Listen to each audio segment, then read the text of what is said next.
Hey everybody, welcome to For Food's Sake, the podcast bringing you down-to-earth dialogues about the food on your plate and its many impacts on people and the planet. My name is Matteo Devore, and without further ado, let's talk about food. Hey everybody, welcome back to the show. Happy Earth Day! At least if you're listening to this podcast on the 22nd of April, 2017, or actually any April 22nd, for that matter. Here's a little fun fact for you. It's the 47th Earth Day. It was an initiative that was started in 1970, a movement born in the United States, very much out of the anti-war protests, and that also mobilized on an emerging public consciousness about specifically air and water pollution. And so on April 22nd, 1970, over 20 million Americans took to the streets to demonstrate for a more sustainable environment and these massive coast-to-coast rallies. And ever since then, every April 22nd, Earth Day has been celebrated now around the world.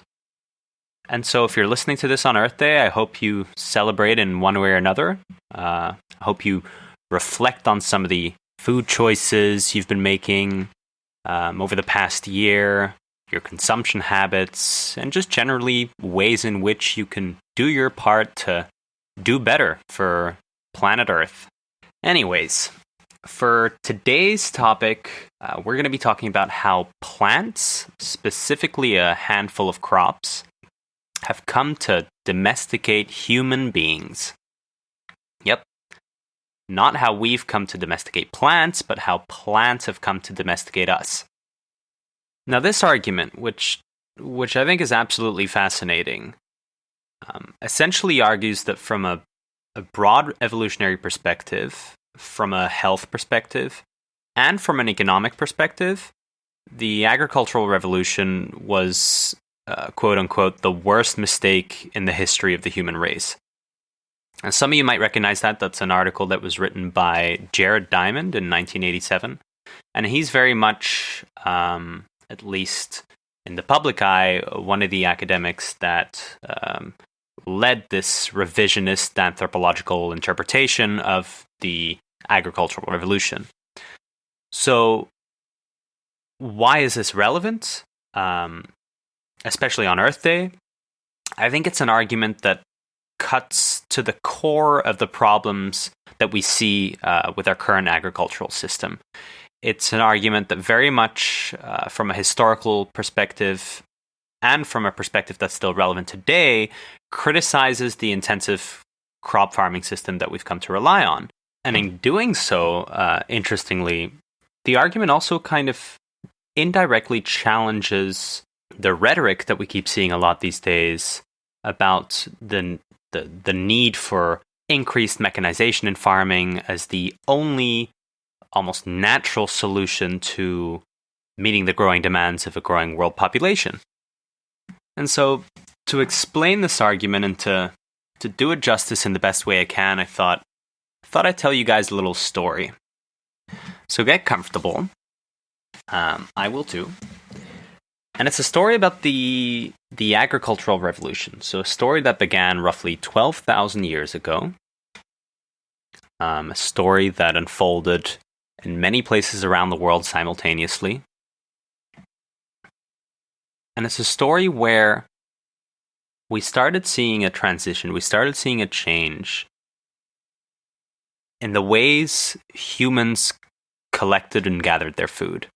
So for 2.5 million years before the agricultural revolution, human beings generally relied upon a hunter-gatherer lifestyle. So that was a diet that consisted of wild plants and animals. That's a system or a lifestyle in which human beings obtain their food by hunting, fishing, by scavenging, by gathering and foraging wild plants and other edibles. And it was a system in which people lived in groups of no more than a few dozen people, several family units at most. So there was no modern civilization to speak of. But as I'm sure you can appreciate, over the span of 2.5 million years, there was a lot of variety between hunter-gatherer societies. So it makes little sense really to talk of one single hunter and gatherer lifestyle. Anyways, around 12,000 years ago, in different places all around the world, things slowly started to shift. And what we started seeing was this slow, sporadic process of domesticating certain plants and animals. And at least for anthropologists, the traditional understanding was that this is seen as a starting point of modern civilization, right? So the agricultural revolution marks a transition from this hunter-gatherer lifestyle to one in which we start to cultivate certain plants and domesticate animals. And what's so amazing and so special, at least, for these anthropologists about this, is that it's a time in which people start having more leisure, more free time to do things they otherwise wouldn't have been able to do, because it's the first time in human history that we can really start building up a surplus of food, right? And so it's this watershed moment in which people start controlling their environment, where they start storing surpluses of food that can feed larger communities. And that gives people, some people at least, the time and their liberty to start specializing in different crafts. So rather than, everyone being hunters and gatherers, you start having, different crafts. You start having merchants. Merchants are born. You start having priests. You get artisans, bookkeepers. And so the kind of traditional understanding here from an anthropological perspective is that we saw this gradual transition around 12,000 years ago from this uncivilized, untamed, almost barbaric hunter and gatherer lifestyle, where life was nasty, brutish, and short, where it was about survival on a daily basis, to a much more cultivated, civilized, controlled, organized society. And so what you see happening is populations start to grow. And rather than just being in family units or in small groups as hunter and gatherers, you start seeing the emergence of villages, towns and cities are born, and the first civilizations emerge. So logically, you can see why anthropologists view this as a watershed moment. Agriculture, from this traditional anthropological narrative, is what's responsible for bringing about essentially the first great civilizations. And in a way, everything from innovation in writing to mathematics to the sciences owes itself to this great turning point in history. So that, in a nutshell, is, I guess, the traditional understanding of the agricultural revolution, and that very much champions the benefits that agriculture brought about. Now, in the early 60s, a new perspective, a revisionist approach emerges that very much questions these benefits and is later in the 1987 article that I mentioned from Jared Diamond, rather rhetorically overstated as the worst mistake in the history of the human race. And so first, maybe to start on what these two opposing camps agree on, these anthropologists, what's not in dispute, I guess, is that the agricultural revolution certainly enlarged the sum of total food that was at disposal for humankind. That much is clear, and as far as I'm aware, anthropologists and historians alike agree on this fact. Now, where they differ, where they divide, is on who benefited from this surplus. For who was there more leisure? Who in society was able to specialize, to write, to explore, to invent? Who, in other words, reap the reward, so to speak, of these surplus harvests? And this is very much where the revisionist camp divides by saying, in a nutshell, that the agricultural revolution brought about population explosions on the one hand because of the surplus of food, and pampered elites on the other. For the average individual, right, for the average hunter or gatherer, the transition to becoming a farmer, which of course took generations, so this is, I guess, a more theoretical transition, but if you could imagine a hunter or gatherer from one day to the next turning into a farmer 12,000 years ago or 10,000 years ago, that transition was very much an unwelcome one. The assertion that people had more leisure time, for example, after the agricultural revolution, is one that was completely turned on its head. A study conducted in the 1970s of the Hadza hunter and gatherer community in Africa in the Central Rift Valley, for instance, provided a glimpse of this forager work and leisure. And quite surprisingly, really, what came out of this study was that these foragers weren't really spending more than an average of 2 hours per day foraging for food, collecting their food. Now compare that to the emergence of wheat and the effort it takes, the time that's devoted to planting, growing, protecting, and harvesting these plants. I mean, if you think of these early farmers, these, men and women were laboring long, days weeding under the scorching sun, catering to these essentially never-ending demands of wheat, demands of fighting pests, lugging water from streams to water these thirsty plants. People essentially breaking over backwards to get this work done. I mean, there's even studies of ancient skeletons that were done indicating that, this transition to agriculture brought about a whole host of ailments, including slipped discs, arthritis, more hernias. And so, you literally have people breaking their backs, so to speak, for this work.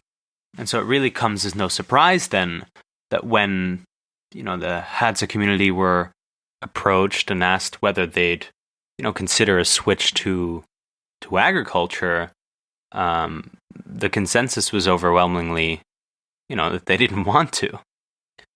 And I mean, this is only really the tip of the iceberg. I mean, you can also look at the fact that foragers, hunter and gatherers, they relied on dozens of species to survive. And so what they could do when they faced difficult years was, if one species wasn't available, they could switch and gather and hunt more of another species. Now compare that to early farming systems where they relied heavily, usually on one staple, such as wheat or potatoes or rice.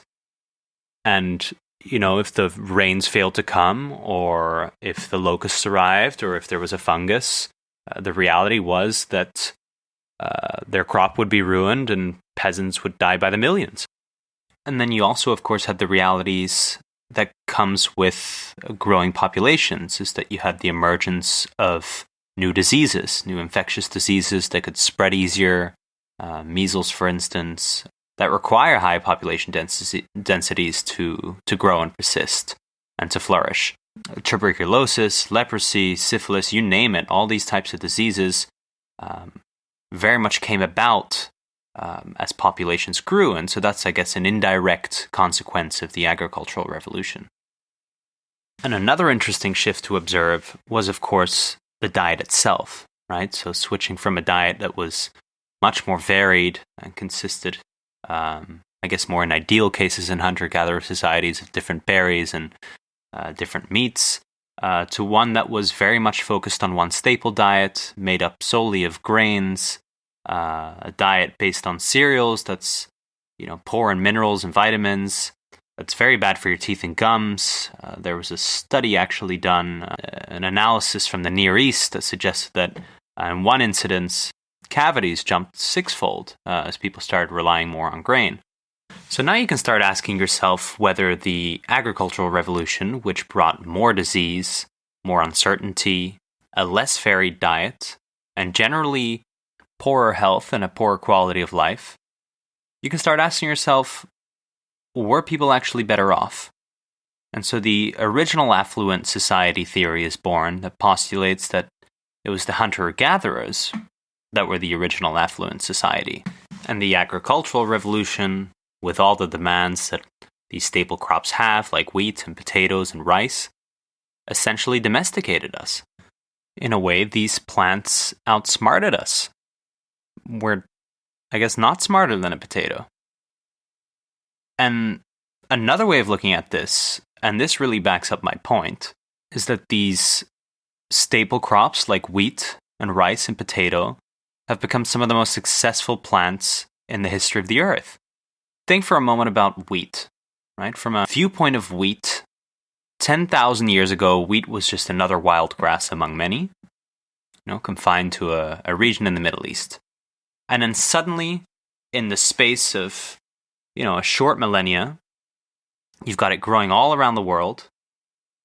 Today, worldwide, wheat covers about 2.25 million square kilometers of the globe's surface. It's almost 10 times the size of Britain. The same story with corn or with maize. It's very much contributed to its own success by evolving to adapt to our needs as human beings.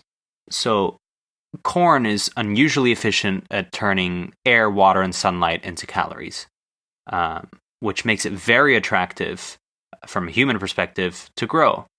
It's also very gifted at adapting to different climates. It's very easy to store, so it can be used as a commodity crop. And then finally, it offers additional fiber for fuel or for animal feed. And so from a broad evolutionary perspective, you could argue, in the name of corn, what have we been doing? We've been clearing trees, plowing the ground, spraying pesticides to protect it from any sort of weed or any sort of insect that might harm its growth. Corn especially has come to dominate agricultural landscapes across the world. And of course, it's too simplistic to say that this was corn on its own or wheat on its own evolving to adapt to our needs. Of course, there was an element of crossbreeding there, but I think my point sticks, which is that in a way, these plants have domesticated us and we have catered to the needs of these plants as much as they have catered to our needs. It's very much, in a way, a tragic story, if you buy that interpretation, of coevolution and co-destruction. And our dependence on these crops, these plants, only seems to be intensifying, much to the detriment of our health, our economy, and our planet.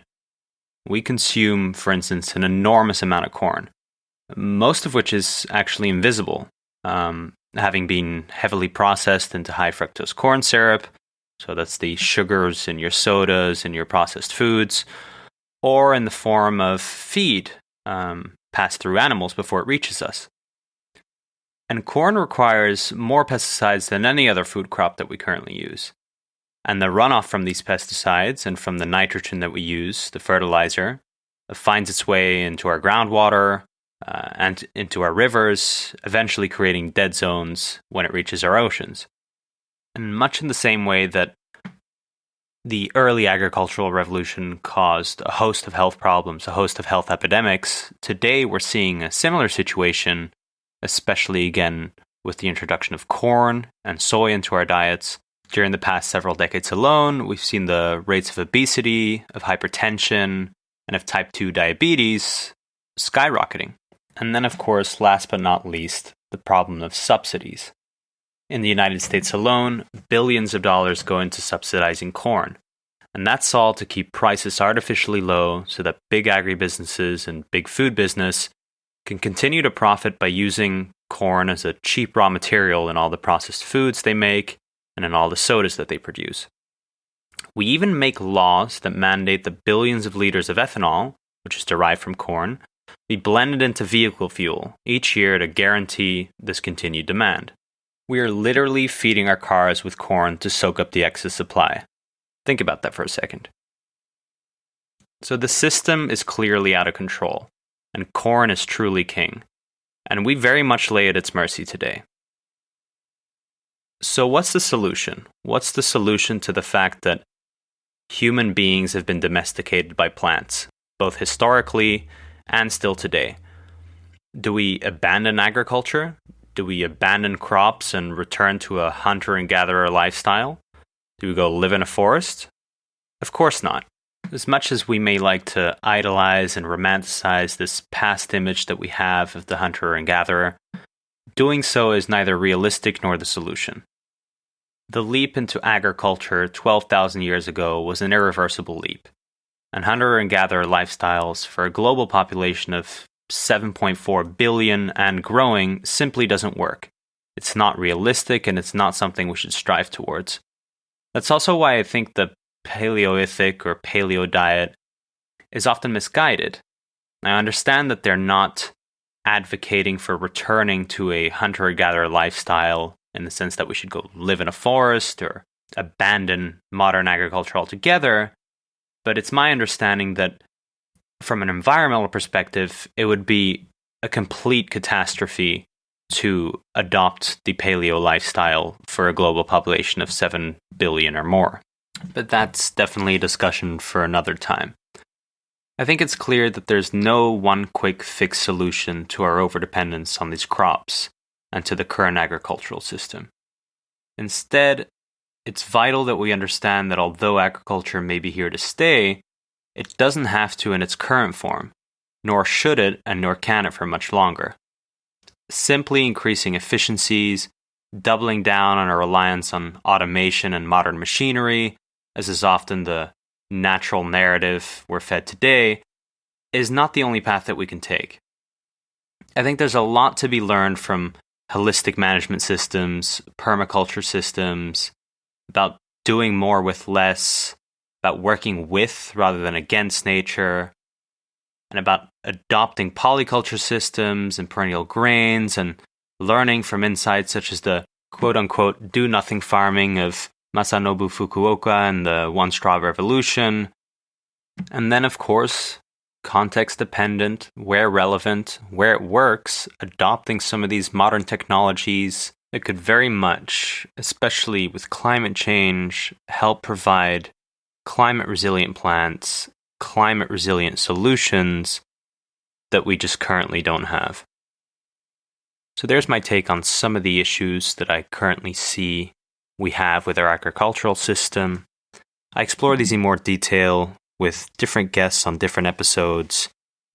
No-tillage farming, for instance, is an interesting approach that I discuss and explore with Phoebe on episode 3, the Our Cereal Co-op movement. Also on episode 6, the Sustainable Food Entrepreneur with Imke Postma, my friend, we talk about permaculture and the different approaches he's used and what's worked for him. Episode 9 as well with Dr. Pamela Ronald, we talk about the need to stop generalizing GMOs and how certain GMOs can be useful in creating climate-resilient plants that can better combat the challenges of tomorrow. And a more recent episode with Fred Utsi, the president of the Land Institute, we talk about transforming agriculture to feed the world of tomorrow by using perennial grains. That's all I have for today, guys. If you liked this episode, you can rate, review, and subscribe via iTunes. That's the easiest and best way you can support this podcast.